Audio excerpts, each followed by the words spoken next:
Chairman P T I سے امریکی deputy head of mission mister Harkin کی ملاقات ہوئی ہے اور اس ملاقات میں بیرسٹر گوہر بھی تھے اور سابق سیکرٹری اطلاعات رؤف حسن صاحب بھی تھے۔ ملک کی سیاسی، سیکورٹی، معاشی صورتحال پر بات کی گئی ہے اور دونوں فریقین نے مستقبل میں بھی رابطے رکھنے کا عزم کیا ہے اور یقیناً اس میں پاکستان کی داخلی سیاست ڈسکس ہوئی ہے اور پھر یہ ملاقات ہوئی ہے پہلگام واقعے کے بعد اور مودی سرکار کی جنگ کی دھمکیوں کے بعد۔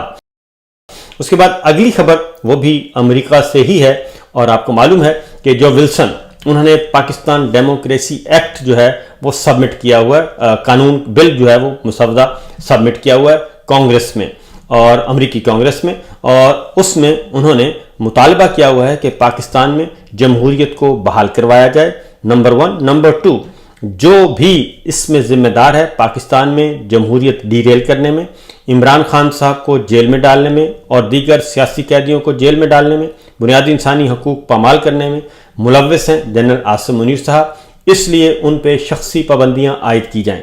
یہ ان کا پاکستان ڈیموکریسی ایکٹ جو ہے وہ پینڈنگ ہے کانگریس میں۔ انہوں نے ساری صورتحال پہ دوبارہ سے ایک بس بات کا اظہار کیا ہے۔ انہوں نے کہا کہ پاکستان میں عدم استحکام نے بھارت میں ایک مہلک دہشت گرد حملے کو جنم دیا ہے۔ یہ بات ذہن میں رکھیے گا کہ پاکستان میں جو جمہوریت نہیں ہے، پاکستان میں چوری کا نظام ہے، چوری کی حکومت ہے، عدم استحکام ہے۔ اس سیاسی عدم استحکام کو انہوں نے کہا ہے کہ پاکستان میں عدم استحکام نے بھارت میں ایک مہلک دہشت گرد حملے کو جنم دیا ہے۔